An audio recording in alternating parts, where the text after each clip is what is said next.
Welcome to today's podcast. Today we have Steve Harford, formerly of the U.S. Navy. First off, I want to thank you for your service and thank you for coming on the podcast. So tell us a little bit about yourself. Well, thanks, Chase. I grew up in the Northeast in New Jersey. I went to school in New York. And in the Navy, I was in both the Atlantic and the Pacific Oceans.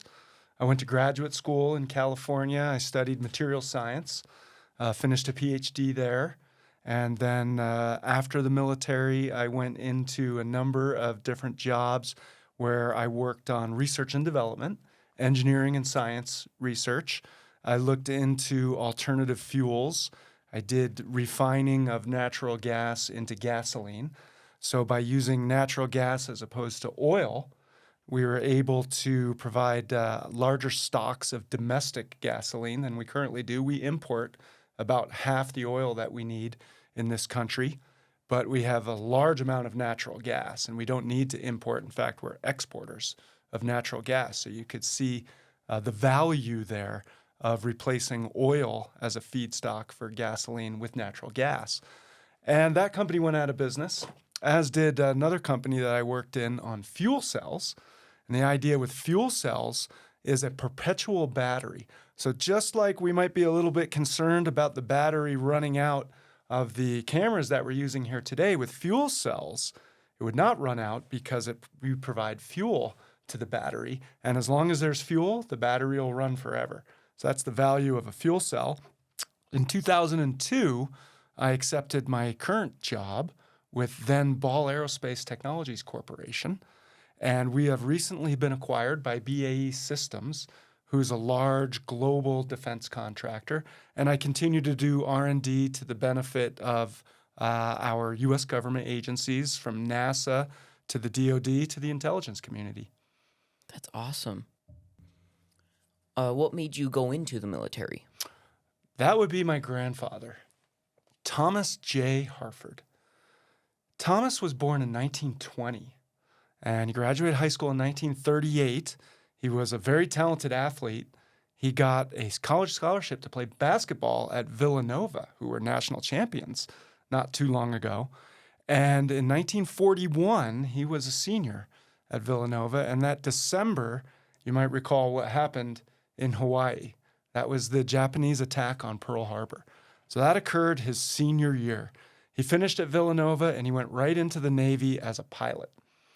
And one of the reasons that the Japanese went into Pearl Harbor when they did in 1941 was that their destination was really the Philippines. And just like we just finished talking about oil and its ability to provide liquid fuels like gasoline and diesel, the Japanese needed that. Now, the World War II for Japan started in 1937 when they went into China. So by 1941, they learned that they needed oil very badly if they were going to continue their aspirations as a world power. So they went into Pearl Harbor to knock out the American fleet, which protected the U.S. Army under General Douglas MacArthur, which had 80,000 men-at-arms in the Philippines. Well, 10 hours after the attack on Pearl Harbor, the Japanese went into the Philippines. And you may know, if you're a historian of World War II, that they were successful. They drove MacArthur out. They marched many of those 80,000 men-at-arms across the Philippines in what came to be known as the Bataan Death March. Yeah. And for years, they planned to hold the Philippines, extract the resources there, while the United States planned to come back. And General MacArthur famously said on his way out when he was evacuated, "I will be back." Well, that return occurred in 1944. And by then, Lieutenant Junior Grade Thomas Harford had several years of combat experience in the Pacific. Well, the United States decided to go back into the Philippines, and they launched an amphibious assault into the Philippines, which came to be known as the Battle of Leyte Gulf. This was October the 25th, 1944. And it started with Army transport ships heading to Samar Island. Now, these transport ships were defenseless, unarmed, so they needed a naval escort. The Japanese knew this, and they didn't want to go head-to-head with the capital ships of the U.S. Navy the way they had done unsuccessfully at Midway a few years before. So the Japanese planned a brilliant fake, a decoy, and they sent a decoy Japanese Navy out north of the Philippines. And wouldn't you know it, our admiral, William Bull Halsey, he went for the decoy. So the main force of the American Navy went north, away from the amphibious assault on the Philippines, and tracked the decoy ships. That left just small task forces of Navy ships, some destroyers, and a few escort carriers, which were much smaller, not well armed, not very defensive, as compared to our large fleet carriers. The fleet carriers were the ones you've heard of, like the Yorktown, the Enterprise, and the Hornet. But my grandfather was on one of these escort carriers, and it was called the Kadashan Bay, known throughout the Navy as the KDB. There were 3 small task forces who were left behind to defend these amphibious landing ships with tens of thousands of Marines and Army assaulters on them to go back into the Philippines. And they had 6 or 7 of these escort carriers each. These escort carriers were hastily built after Pearl Harbor. They were cargo vessels, so they were not armored. They put a wooden deck over the top of a cargo vessel, christened it a Navy carrier, and sent it out with just a few dozen aircraft. These became known as tin can ships, which gives you an idea of how defenseless they really were up against capital ships of the Imperial Japanese Navy, like their battleships and cruisers. The Japanese had 2 super battleships in 1944. These were by far the largest and most powerful ships on the seas, much larger and more powerful than anything we had. They were called the Yamato and the Musashi, if folks want to go ahead and look those up. Both of them had 18-inch guns, which compared to the 16-inch guns that we had on our battleships. An 18-inch Imperial Japanese gun on these battleships fired a 3,000-pound projectile. That's something the mass of a small car, 20 miles. So they could obviously do serious damage to an amphibious assault, and they would have sunk every one of those transport ships, sent them right to the bottom of the Lady Gulf with all those Marines and Army folks on them. Yeah, one shot and they would just be right to the bottom of the sea, right? They weren't armored. No way could they withstand an assault from a super battleship like the Yamato. So back defending these ships are a few destroyers and a few of these escort carriers, one of which is the Kadashan Bay. And on the morning of the attack at the Battle of Lady Gulf, the main capital ships of the U.S. Navy were lured away. So all we had left were these light ships, one of which was called the USS Samuel Roberts. This is an unbelievable story. The commanding officer of the Samuel Roberts was Lieutenant Commander Robert Copeland. And as the battle unfolded and it became clear that the small escort carriers, a few destroyers, were up against the capital ships of the Imperial Japanese Navy, like the Yamato and the Musashi, Lieutenant Commander Copeland came on the main intercom over his entire ship, his destroyer, the Samuel Roberts, and he said, "We are going to fight against overwhelming odds. Our survival should not be expected, but we will do what damage we can." And so his idea was just to buy some time, maybe for the main capital Navy ships to come back, maybe for the escort carriers to get some of their aircraft up in the air, anything to keep the Japanese Navy away from those transport ships and all the defenseless men and women on board and on the beaches at Samar Island. So he went headlong into the battle, and his ship was sunk. But he did buy some time, just enough that a few hundred aircraft were able to take off from the escort carriers. Some of those aircraft were Grumman Avengers. The Grumman Avenger was an aircraft that made its debut at Midway, and it was a terrible debut. 6 Grumman Avengers took their first flight into combat at Midway. 5 of them were immediately shot down. Another Grumman Avenger became famous because just a month or 2 before the Battle of Lady Gulf, George Herbert Walker Bush was flying a Grumman Avenger over the South Pacific, and he was shot down.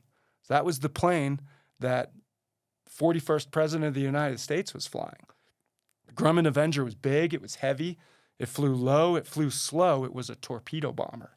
So it had a single bomb bay, which could be loaded with a single torpedo or a couple of 500-pound bombs. And on this day, Lieutenant J.G. Harford's Grumman Avenger took off from the Kadashan Bay immediately upon word of the Japanese Navy coming for those transport ships. And it was loaded not with torpedoes for Navy ships, but with bombs, because he felt his squadron would be supporting an amphibious landing in the Philippines that day. And so they'd be taking out ground targets. But that wasn't the case when the intercom came over and said, we're under attack from the Japanese Navy. All hands on deck, all planes in the air. Some of the planes in his squadron were empty. They had no bombs and no torpedo in the bomb bay. They took off anyway. Those planes had to make decoy bombing runs into the Japanese Navy. My grandfather's plane had 4 bombs. He went straight into one of the battle cruisers, a large Japanese cruiser called the Chokai. He dropped his bombs, and one of his bombs hit the forward machine gunnery room of the cruiser, took out a boiler which powered the engines, and made that cruiser stop dead in its tracks, saving untold numbers of lives on those transport ships and on those beaches.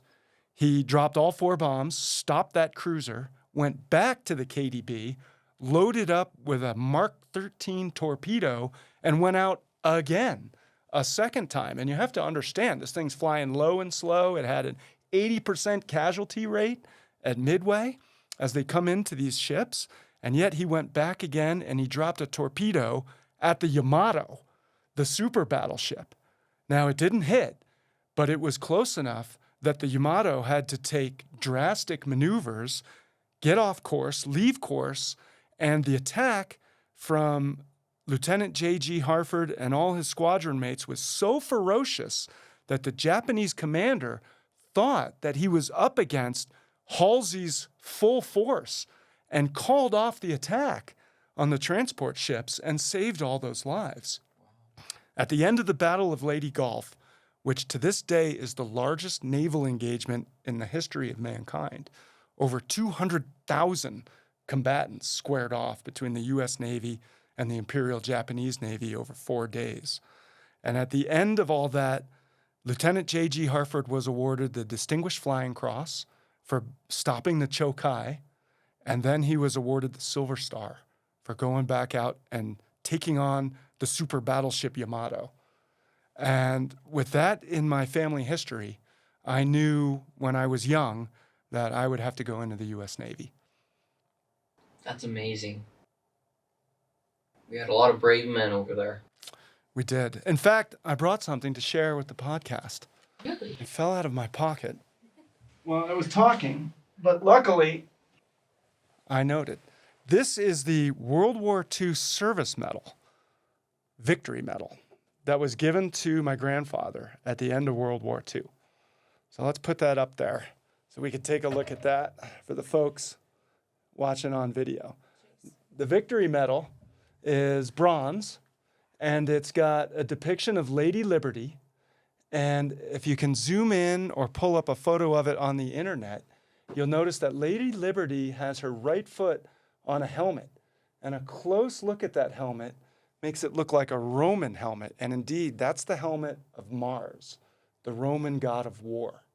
She's got her right foot up on top of the helmet. In her hands, she's got the hilt of a broken sword in her right hand and then the broken blade in her left. She's looking over her right shoulder and watching a rising sun come up behind her. And this Victory Medal, it depicts Lady Liberty triumphing over war, and she's watching the rising sun for a new day dawning, a day of peace, and a time when we could be free of fear. And that's what inspired me to go ahead and join the Navy. And I still have my grandfather's Victory Medal. His Distinguished Flying Cross and his Silver Star, they're also still in the family. That's awesome. That's awesome. What was your favorite, funniest, worst part of boot camp? Yeah, all right. Well, here's a funny story for you. Now, you've probably got some viewers who are teenagers and thinking about joining the military. So I'm going to give you a secret, and you have to pretend you don't know. When I first joined, on my very first cruise, which is still part of my training regimen, I was told that despite the fact that we were in an outrageous maelstrom in the middle of the Pacific Ocean with 40-foot swells coming over the deck and 40-degree rolls on the ship, so we were rolling from here to here, that there was a mail call, and that if I did not lash myself to the deck and go out on the bow with a grappling hook to watch for the mail buoy, pick it up in this middle of this storm, if I didn't do that, then none of us would get any mail. That there was a month's worth of mail out there dropped off at the mail buoy, and that I would have to grapple it on board with my giant hook. And that all this had to occur in the middle of the night, in the middle of an absolute fierce Pacific cyclone, where the ship was rolling 40 degrees. So I actually believed it. Tied the rope around my waist, lashed myself to the bow, went out there with my hook. I look back, and in the windows, there had to be 400 Navy guys absolutely laughing. And at that point, I figured it out. Okay, y'all, you got me. I'm coming back in before one of these 40-foot waves sweeps me overboard. There's a lot of jokes in the military. Yeah. So to your viewers who are going to join, when they're in training, who knows? They may have to walk down the beach for 50 feet of shoreline, asking people for some rope. They may have to go construct a wind shifter. They may have to crank down the aft mast of the Navy ship that they're on as they pass under the bridge to Coronado Island in San Diego. Who knows? But I would say know that you're going to be okay and play along. It's probably for the best. It's awesome.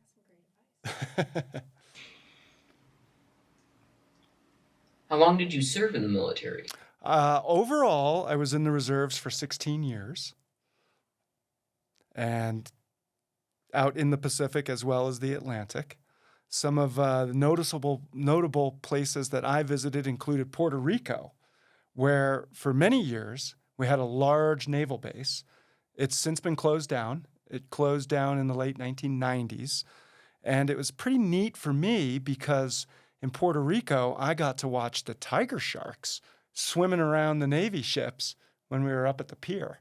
And I thought that was an experience that I would always remember. And sure enough, 35 years later, I still remember it like it was yesterday, looking down and seeing 20-foot tigers swimming around in the water and thinking, I'm probably not going to do any beach swimming while I'm here in Puerto Rico.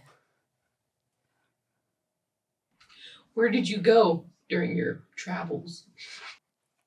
We did a really interesting exercise out there in the South Atlantic when we were off Puerto Rico. We hooked up with a number of different navies from all different countries around the world. Belgian Navy, German Navy, our Navy. And what we did was we had a German naval vessel over the horizon so far away that we couldn't see it, naked eye or even with binoculars because of the curvature of the Earth. So it was far enough away that it was over the horizon. And that we had a line of about 10 naval vessels, half of which were American, a few others from the European Union and other allies. And the Germans fired Exocet anti-ship missiles at us. Now, they were not armed, so they didn't have a warhead, and they were fused, F-U-S-E-D. They were fused so that they would splash down just half a mile or so before they reached our line of ships. But the challenge was to see if we could shoot those Exocet anti-ship missiles down before they got to us.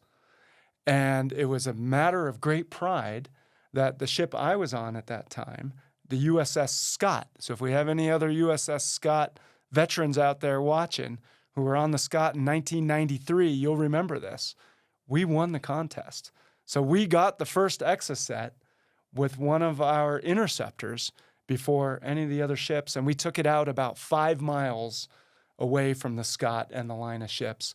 And let me tell you, that was something to see. So a missile, a Standard Missile 2 at the time, came off the rails of our destroyer at about Mach 3, accelerates from there, and then when it hit the exocet is a fireball unlike anything you could imagine. So that was a pretty neat exercise I got to do. That's awesome. It turned out we would have been safe. Good training. What was your role in the military? I was surface warfare officer. So what a SWO does is during duty times, watch, I would be on the bridge, on deck. I would have the big binoculars. I would be looking out from the bridge and driving the ship. All ahead full, right full rudder. Commands like that to the helmsman. The helmsman would then repeat the command, execute the command, down to the engine room, what we needed to do. So that was my job, was to drive the ship. The toughest part was parking the ship. Ships I was on were anywhere from 400 to 700 feet long, tens of thousands of tons, 600-700 people on board. So parallel parking was the biggest challenge. You think parallel parking in a car is hard? Right. Try parallel parking a guided missile nuclear-powered cruiser, Oh, wow. which was the USS Truxtun. That's the first ship I was on in 1991. I was on the Truxtun. So shout out to any other Truxtun veterans out there. The Truxtun was the last of the nuclear-powered cruisers. We still have nuclear-powered submarines and nuclear-powered aircraft carriers. In the 1960s, we built a few classes of nuclear-powered cruisers. So a cruiser is in between battleship and destroyer. So it's a large surface vessel, big guns, helicopter, helipad on board. So able to be one of the outer lines of defense outside an aircraft carrier's task force, charged with tracking submarines and also anti-ship defense, so surface-to-surface defense. So these are big, powerful vessels. And to have 4 nuclear reactors on board allowed us to go very, very fast. I can't say how fast, but suffice it to say, fast. They could really move. It was pretty neat to go down to the reactor room. We had a glass window, which was about this thick, that you could look through, see through all the way into the core of the nuclear reactors and see them glowing hot, making steam, and the steam would then turn a steam turbine, which would power the ship. Mm-hmm. That's crazy. What was your favorite ship? Oh, it's got to be the Truxtun. The nuclear power and the fact that after that cruise by the mid-1990s, the last of the nuclear-powered cruisers were all put into mothballs, decommissioned. And so I was on the last of a real interesting part of Navy history, real rare part. That's awesome. What did you learn in the military? The United States military I found to be really unique. We talked about how I had some interactions with foreign militaries. And what I found is that in the United States, we have a concept that I'm going to call the scholar warrior.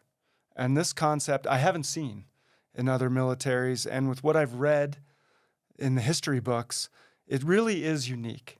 And so by the scholar warrior, I'm talking about a military which is comprised of people who are trained to be holistic. We are given training in very, very technical tasks. We're asked to use our heads as individuals. And so you can see here where the contrast might be starting to come out with other militaries. Whereas other militaries in the history of the world, really, and even today, military folks are expected to follow orders, do what they're told, essentially act like automatons. But in the United States, it was never like that. We were trained to be spiritual, trained to be intellectual, and trained to be physical. So that combination of spirituality, intellect, and physical capability is really unique to the U.S. military, and it's what I'll call the scholar warrior. And I think it was an Athenian general in the 5th century BC named Thucydides who said, a society that separates its scholars from its warriors will have all its thinking done by cowards and will entrust all of its protection to fools. So what I learned in the military was the meaning of what Thucydides was talking about almost 3,000 years ago and how valuable it is to our society. Wow. History lesson today.